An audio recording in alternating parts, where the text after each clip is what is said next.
क्या आपने कभी सोचा है यदि किसी की मृत्यु बस 7 दिन दूर हो तो क्या प्रकृति आपको पहले से बता देगी? गरुड़ पुराण में लिखा है, हर इंसान को मृत्यु से पहले ये 10 संकेत मिलते हैं, पर जो उन्हें पहचान लेता है वही मृत्यु पर विजय पा सकता है। सूर्यास्त हो रहा था, द्वारका की भूमि पर सुनहरी किरणें लहरों से टकरा रही थी। आकाश में गहराती सांझ के बीच गरुड़ अपने विशाल पंख समेटे शांत मन से भगवान श्री कृष्ण के समीप पहुंचे। उनके मुख पर गंभीरता थी, जैसे कोई अनुत्तरित प्रश्न भीतर से उन्हें विचलित कर रहा हो।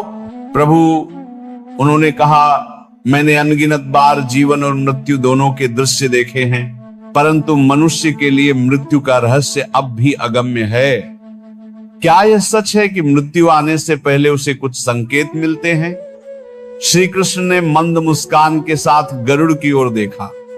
वह मुस्कान सृष्टि की हर दिशा को आलोकित कर देने वाली थी। उन्होंने कहा, गरुड़, मृत्यु अंत नहीं है, यह केवल एक यात्रा का पड़ाव है।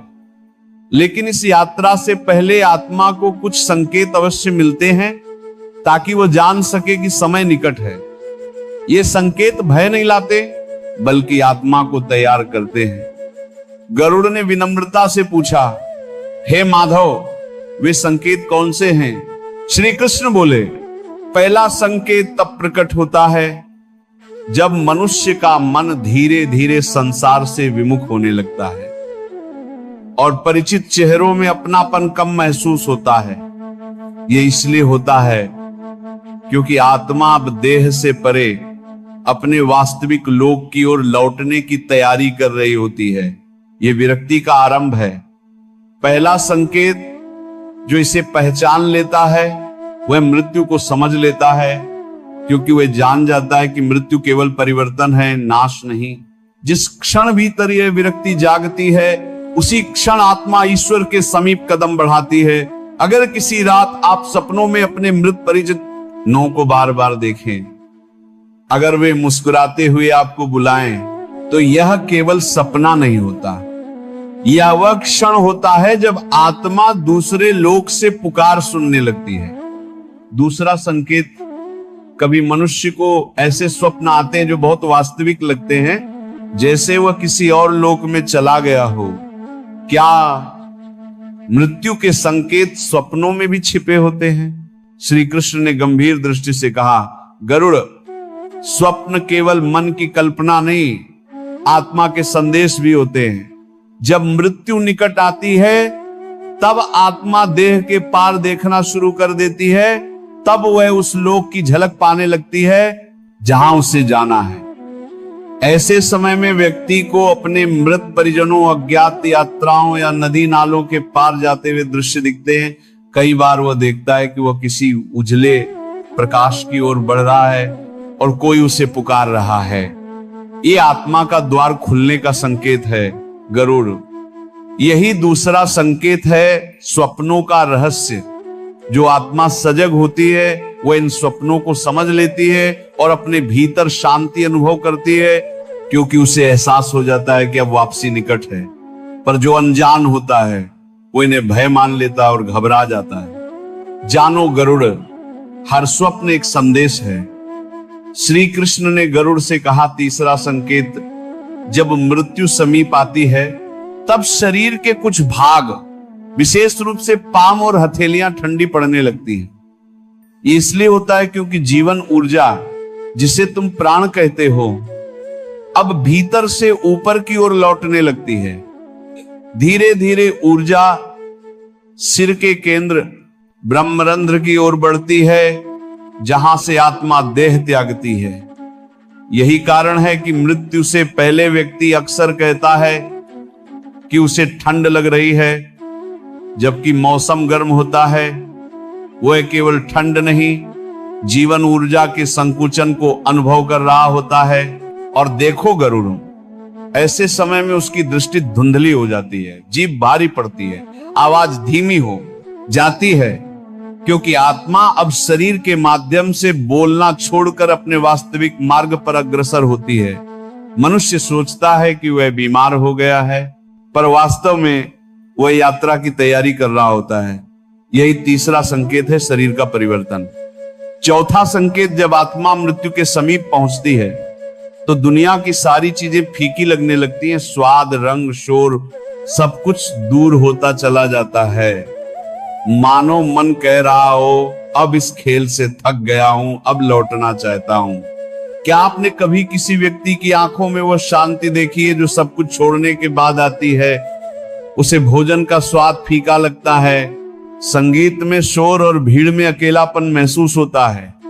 ये कोई उदासी नहीं होती, बल्कि आत्मा की गहराई में जागरण का समय होता है। पांचवा संकेत, जब मृत्यु निकट आती है तब प्रकृति स्वयं संकेत देने लगती है। ये पांचवा संकेत है प्रकृति की चेतावनी। कई बार मनुष्य के चारों ओर का वातावरण बदल जाता है। पशु पक्षी असामान्य व्यवहार करने लगते हैं। जो पक्षी रोज आकर चहकते थे वे अचानक मौन हो जाते हैं।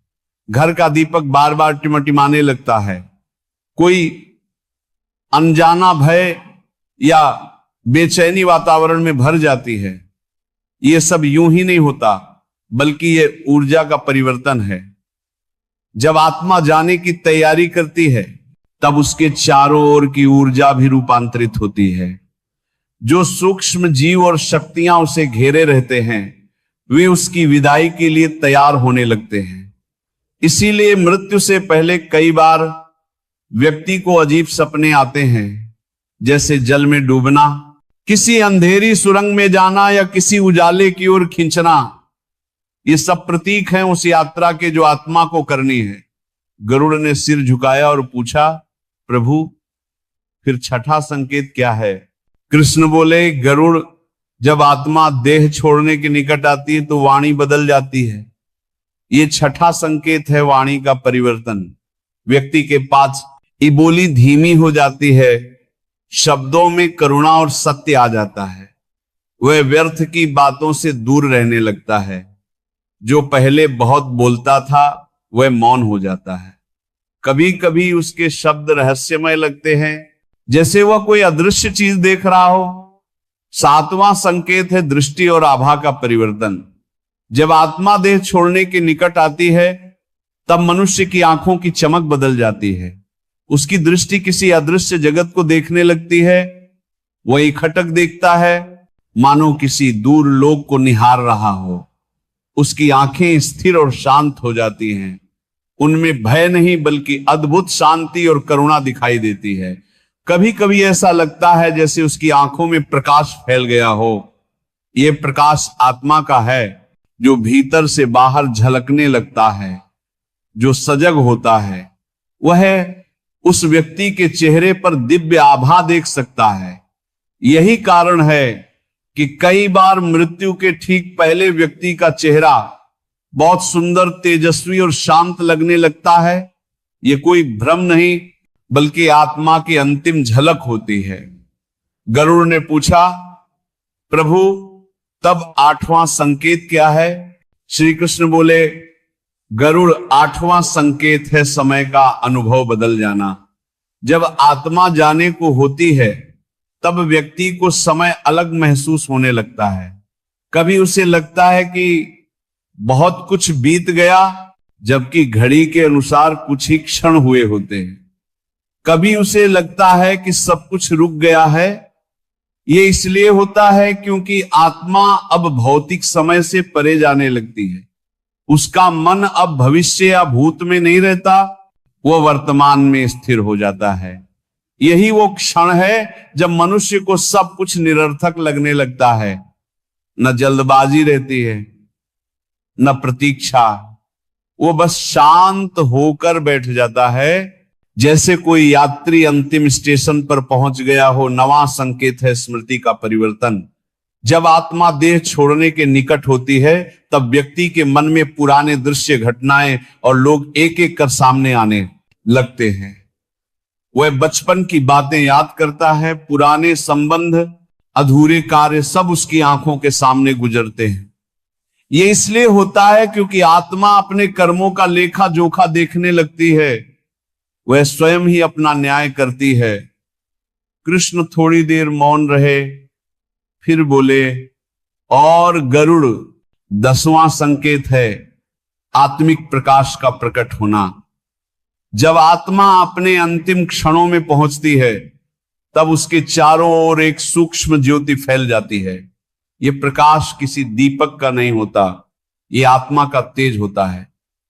इसे केवल वही देख सकता है जिसका मन शांत और श्रद्धापूर्ण हो।